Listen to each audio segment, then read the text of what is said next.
بسم اللہ الرحمن الرحیم۔ السلام علیکم۔ اللہم صلی علی محمد وعلی آل محمد کما صلیت علی ابراہیم وعلی آل ابراہیم انک حمید مجید۔ اللہم بارک علی محمد وعلی آل محمد کما بارکت علی ابراہیم وعلی آل ابراہیم انک حمید مجید۔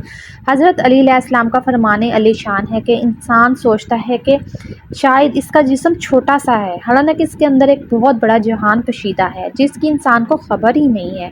جس نے اپنے نفس کو پہچان لیا، اس نے اپنے رب کو پہچان لیا۔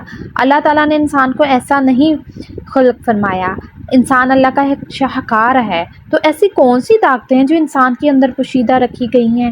ایک جگہ حدیث قدسی میں اللہ تعالیٰ فرماتا ہے کہ انسان میرا راز ہے اور میں انسان کا راز ہوں۔ اگر فرشتے عبادت کے لیے کافی تھے تو پھر انسان کو بنانے کی آخر کیا ضرورت تھی؟ اگر انسان اللہ کا راز ہے تو پھر اس انسان میں بھی بہت سے راز پوشیدہ ہیں۔ قرآن پاک میں اللہ تعالیٰ فرماتا ہے کہ اور ہم دکھائیں گے تمہیں اپنی نشانیاں کھلے آسمان تلے، اور تم خود تمہارے اندر، یہاں تک کہ تم کہہ اٹھو گے کہ یہی حق ہے۔ تو آخر وہ کون سی اللہ کی نشانیاں ہیں جو انسان کے اندر پوشیدہ ہیں؟ اگر انسان اس دنیا میں پیدا ہونے، بچے پالنے اور ایک دن مرنے کے لیے آیا تو یہ تو کام جانور بھی کر لیتے ہیں۔ انسان کو اس دنیا میں بھیجنے کا مقصد کچھ اور ہے، اور انسان کی حیثیت اس کائنات میں کیا ہے، اور وہ اس دنیا میں بھیجنے کا مقصد کچھ اگر اور ہے تو وہ اس دنیا میں کیوں بھیجا گیا؟ آج اس رات سکھائیں گے تک آپ ضرور دیکھیے گا، اور پلیز لائک اور شیئر ضرور کر دیجیے گا تاکہ ہمارا آپ سے رابطہ بنا رہے، اور سبسکرائب بھی کیجیے گا۔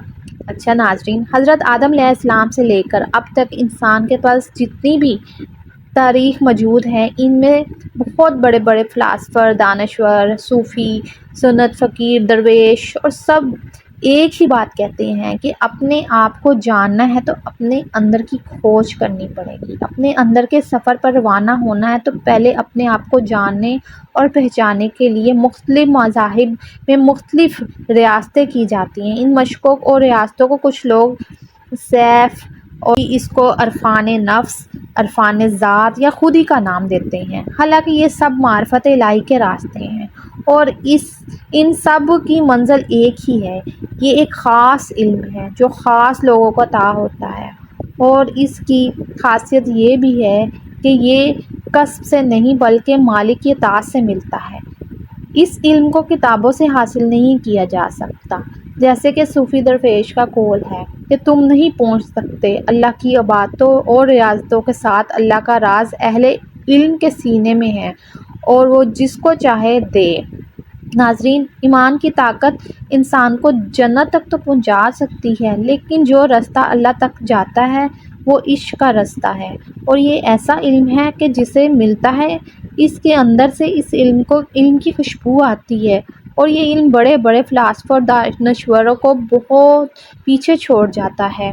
فلسفی ہمیشہ اپنی عقل سے سوچتا اور سوجھ بوجھ سے مختلف اہل علم کی بات اس کا ذاتی مشاہدہ ہوتی ہے۔ اس کے لیے اہل عرفان کی اپنی ایک الگ دنیا ہے۔ اللہ تعالیٰ نے 18,000 جہان اہل عرفان کی پرواز کے لیے پیدا فرمائے ہیں اور اہل عرفان حاصل کیے۔ ان جہانوں تک رسائی ناممکن ہے۔ اگر آپ غور کریں تو اس کائنات کی ہر مخلوق جیسے ہی پیدا ہوتی ہے ویسے ہی مر جاتی ہے، چاہے وہ بھیڑ بکریاں، جنگلی جانور ہوں یا پیڑ پودے ہوں، مگر انسان جیسے پیدا ہوتا ہے ویسے نہیں مرتا۔ انسان جب پیدا ہوتا ہے تو وہ دین فطرت پر پیدا ہوتا ہے، لیکن جب وہ اس دنیا سے جاتا ہے تو کبھی وہ چنگیز خان، کبھی ہٹلر اور کبھی فرعون بن جاتا ہے، یا وہ کبھی رومی اقبال یا صوفی سنت فقیر اور کبھی درویش بن کر اس دنیا سے جاتا ہے۔ انسان اگر گرنے پر آئے تو اور اگر اٹھنے پر آئے تو قلندر کا مقام بھی حاصل کر لیتا ہے۔ یہ انسان کبھی جانور سے بدتر ہو جاتا ہے اور کبھی فرشتوں سے بھی آگے نکل جاتا ہے۔ انسان جب اپنے بارے میں سوچنا شروع کرتا ہے تو اللہ تعالیٰ اس کے لیے راستے بناتا ہے اور اسے اللہ والے کی صحبت عطا فرماتا ہے، جہاں سے اسے معرفت الہی حاصل ہو جاتی ہے۔ جب انسان کی عمر 40 سال سے اوپر ہو جاتی ہے تو عزت، دولت، شہرت سب کچھ کما چکا ہوتا ہے۔ پھر وہ آسمان کی طرف دیکھتا ہے اور سوچتا ہے کہ آخر میں کہاں سے آیا ہوں اور اس دنیا میں کیوں بھیجا گیا ہوں۔ وہ یہ سوچتا ہے کہ اوپر وہاں ستاروں پر پرے کون ہے، کون کون سے جہان پوشیدہ ہیں، شاید اپنا پہلا گھر ڈھونڈنے کی کوشش کرتا ہے۔ یہاں یہ ہے کہ انسان کا جسم فانی ہے اور اس کی روح ابدی ہے۔ مٹی سے بنا جسم مٹی میں چلا جائے گا، لیکن روح جہاں سے آئی ہے وہ اپنے حاصل مقام پر جانا چاہتی ہے۔ جب حضرت آدم علیہ السلام کا بت تیار کر لیا گیا تو فرشتوں کو سجدے کا حکم دیا گیا تو اللہ تعالیٰ نے اس میں اپنی روح پھونکی۔ اس لیے روح کی پیاس اللہ کی معرفت ہے۔ روح ہمیشہ اپنے خالق حقیقی کے پاس جانا چاہتی ہے، لیکن انسان کا سارا دھیان اس کے ظاہری جسم پر ہے۔ انسان اپنے ظاہری جسم کی خوراک کا بندوبست کرنے میں لگا رہتا ہے، لیکن روح ایک دن تڑپ تڑپ کر بیمار ہو جاتی ہے۔ اس لیے قرآن پاک میں ایک جگہ پر انسان کو ظالم کہا گیا ہے۔ یہ ایسا ظالم ہے کہ اپنی روح پر ہی ظلم کرتا ہے اور اسے خالق حقیقی تک پہنچنے ہی نہیں دیتا۔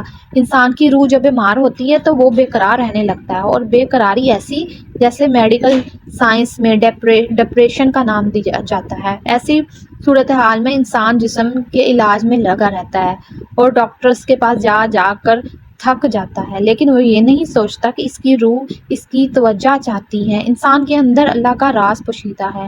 انسان اور اللہ کے درمیان ایک بہت بڑا حجاب ہے جسے نفس کہتے ہیں۔ اگر یہ نفس کا پردہ درمیان سے ہٹ جائے تو انسان اپنے اللہ کو پہچان لیتا ہے۔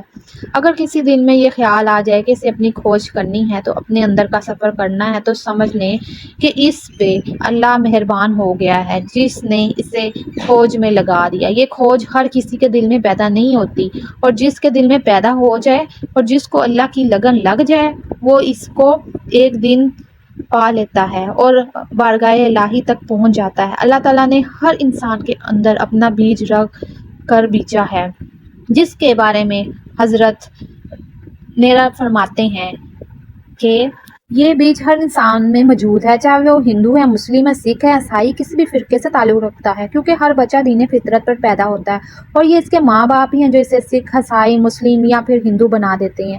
یہی وجہ ہے کہ اللہ تعالیٰ اور اللہ والوں نے شریعت کی تعلیم کے بعد طریق حقیقت اور معرفت کے لیے کسی مرشد کامل کی تلاش کی ہے۔ مرشد کی بیج کے لیے ایک خاص زمین تیار کرتا ہے اور آہستہ آہستہ اس کی آبکاری شروع کرتا ہے، اور ایک دن وہ بیج پوپل کی صورت میں پھوٹ پڑتا ہے۔ یہ بیج جب پھوٹتا ہے تو پھر آہستہ آہستہ وقت گزرنے کے ساتھ ساتھ ایک درخت بن جاتا ہے، جس کے بارے میں سخی سلطان فرماتے ہیں: الف اللہ چندی دی بوٹی مرشد من وچ لائی ہو، نفی اسباب دا پانی ملیا ہر رگی ہر جائی ہو، اندر بوٹی مشک مچایا ان پلنتین آئی ہو، جیوے مرشد کامل باہو جیوے بوٹی لائی ہو۔ ناظرین، سوچنے کی بات یہ ہے کہ اگر عبادت کے لیے انسان کو پیدا کیا ہوتا تو کیا انسان کی جرأت ہے کہ وہ عبادت نہ کرتا؟